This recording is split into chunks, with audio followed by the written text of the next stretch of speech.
Praise road મિત્રો, આજે આપણે બીજો કોરિન્થી તેનો 7મો અધ્યાય અને તેની 9 થી 11 કલમમાંથી પ્રભુના વચનો જોવાના છે. અને મિત્રો, આજનો આપણો જે વિષય છે એ વિષય છે સાચા પસ્તાવાની લાક્ષણિકતા.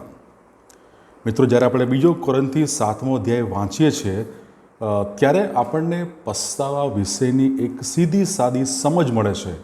અને એ તો એ છે કે ઈશ્વરની ઈચ્છા પ્રમાણે થતો ખેદ એ શોક નહીં, પણ એ તારણ ઉપજાવે એવો પસ્તાવો એ ઉત્પન્ન કરે છે.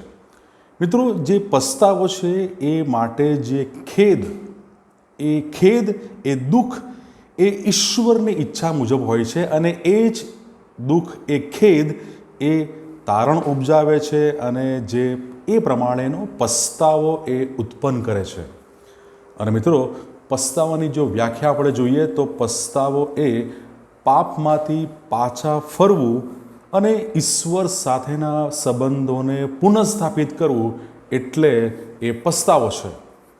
અને મિત્રો, જ્યારે 10મી કલમ આપણે જોઈએ છે, એ 10મી કલમ એ ઈશ્વરની ઈચ્છા મુજબનો ખેદ, એ દુઃખ, એ વ્યથા, એ પીડા, એ પસ્તાવો ઉત્પન્ન કરે છે અને એ તારણ તરફ દોરી જાય છે. અને એ ઈશ્વરીય દુઃખ એ ઈશ્વરની ઈચ્છા મુજબનું હોય છે, એમની ઈચ્છા અનુસારનું હોય છે. એ બાબત આપણે અહીંયા જોઈ શકીએ છીએ અને તે પવિત્ર આત્મા દ્વારા એ ઉત્પન્ન થાય છે. મિત્રો, આવા સાચા દુઃખ એ ખેદ વગર પસ્તાવો થઈ શકતો નથી. અને પસ્તાવાના લક્ષણો તપાસીએ તો આપણની 11મી કલમમાં એ સાચા પસ્તાવાના લક્ષણો વિશે માહિતી પ્રાપ્ત થાય છે. સૌથી પહેલી બાબત ત્યાં લખેલી છે આતુરતા. ઇંગ્લિશ બાઇબલમાં શબ્દ એના માટે વપરાયેલો છે અર્નેસનેસ. વ્યક્તિ જ્યારે એ આતુરતાપૂર્વક અને એ આક્રમક રીતે જ્યારે એ ન્યાયપણાને અનુસરવાને માટે તે સાચા પસ્તાવાની એ પ્રારંભિક એની એ પ્રતિક્રિયા છે, એનો એ રિસ્પોન્સ છે. સૌથી પહેલો રિસ્પોન્સ એ પસ્તાવામાં આપણને પ્રાપ્ત થાય છે વ્યક્તિની આતુરતા. શાના માટે? આક્રમક રીતે ન્યાયપણાને અનુસરવાને માટે એ સાચા પસ્તાવાની એ પ્રારંભિક એ પ્રતિક્રિયા છે, રિસ્પોન્સ છે, જે પાપ પ્રત્યેની તેની ઉદાસીનતા અને દુષ્ટતા વિશેની બાબતોને એ હવે ત્યાં એના જીવનમાં એ સમાપ્ત કરે છે. આ સૌથી પહેલું લક્ષણ. અને 11મી કલમમાં આગળના ભાગમાં આપણે જે બીજું લક્ષણ જોવા માંગીએ છીએ, ત્યાં શબ્દ છે પોતાને નિર્દોષ ઠરાવવાની ઉત્કંઠા. ઇંગ્લિશમાં શબ્દ લખેલો છે ઇગરનેસ ટુ ક્લિયર યોર સેલ્ફ્સ. મિત્રો, પાપ સાથેના એ કલંકિત એ કલંક જે એ ડાઘ જે એના જીવનમાં લાગ્યા છે, એ પાપ સાથેના કલંકને એ સાફ કરવાની, એ ક્લિયર કરવાની એ ઈચ્છા એ વ્યક્તિ હવે એ રાખે છે. અને પસ્તાવો કરનાર પાપી એ તેના સાચા પસ્તાવાને ત્યાં એ પ્રમાણે એ સાફ કરીને, એ દૂર કરીને, એ ક્લિયર કરીને એ પોતાનો પસ્તાવો જાહેર કરે છે અને એ વિશ્વાસમાં એ ફરીથી પુનઃસ્થાપિત થાય છે. અને ત્રીજું લક્ષણ એ છે ગુસ્સો, ક્રોધ. ઇંગ્લિશમાં એના માટે શબ્દ છે ઇન્ડિગ્નેશન. ઘણીવાર ન્યાય ક્રોધ અને પવિત્ર ગુસ્સો એ બંને સાથે એ સંકળાયેલા હોય છે.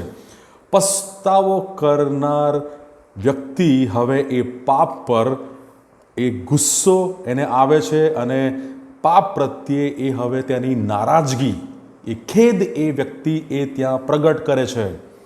અને મિત્રો, આગળનું લક્ષણ છે એ વ્યક્તિના જીવનમાં આપણે ડર અને ભય જોઈ શકીએ છીએ. અને આ ડર, આ ભય એ ઈશ્વર પ્રત્યેનો એ આદર છે. ઈશ્વર પ્રત્યેનું માન સન્માન એ આદર છે કે જે પાપથી સૌથી વધુ એ વ્યક્તિ નારાજ છે, એ જ વ્યક્તિ આ પ્રમાણે કરી શકે. અને પસ્તાવો કરવાથી પાપને એ શિક્ષા અને ન્યાય આપનાર જે છે એ સ્વસ્થ એ ત્યાં રહે છે. અને મિત્રો, આપણે અહીંયા જોઈ શકીએ છીએ કે જે પાપને શિક્ષા અને જે ન્યાય આપનારનો સ્વસ્થ ડર એ સ્વસ્થ ડર એ વ્યક્તિના મનમાં ત્યાં રહે છે કે જે વ્યક્તિ પાપને શિક્ષા કરે છે, જે વ્યક્તિ ન્યાય કરે છે, એ વ્યક્તિ એટલે કે ઈશ્વરનો એ સ્વસ્થ ડર એ ત્યાં એ રાખે છે. અને આગળનો શબ્દ છે આતુર આકાંક્ષા. મિત્રો, પસ્તાવો કરનાર વ્યક્તિ, પસ્તાવો કરનાર એ પાપી જેની વિરુદ્ધ પાપ કરવામાં આવ્યું હોય તેની સાથેના એ તૂટેલા સંબંધને પુનઃસ્થાપિત કરવાની ઈચ્છા એ દર્શાવે છે. અને એના પછીનો શબ્દ છે એ ઉત્કંઠા.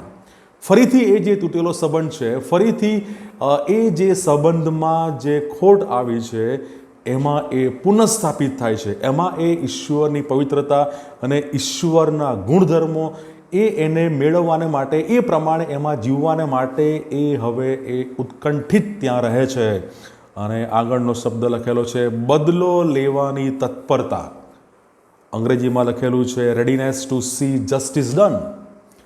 મિત્રો, તે જે વ્યક્તિ છે એ ન્યાય થતો જોવાની ઈચ્છા એ હવે રાખે છે, એ ઈચ્છા એ દર્શાવે છે. અને પસ્તાવો કરનાર પાપી હવે પોતાને બચાવવાનો પ્રયત્ન કરતો નથી, પણ તે પાપનો બદલો લેવાય, એ પાપનો બદલો લેતા તે હવે તે જોવા માગે છે. મિત્રો, આમ આ 11મી કલમમાં આપણે સાચા પસ્તાવાના લક્ષણો આપણે ત્યાં જોઈ શકીએ છીએ. મિત્રો, પસ્તાવો એ પવિત્રતાની, ઈશ્વરીય પવિત્રતાની એ એક આક્રમક એ શોધ છે, જેમાં ઈશ્વર તરફથી પ્રાપ્ત થતી શુદ્ધતા અને પવિત્રતા એ જે પસ્તાવો કરે છે એ વ્યક્તિના જીવનમાં એ દ્રશ્યમાન થાય છે.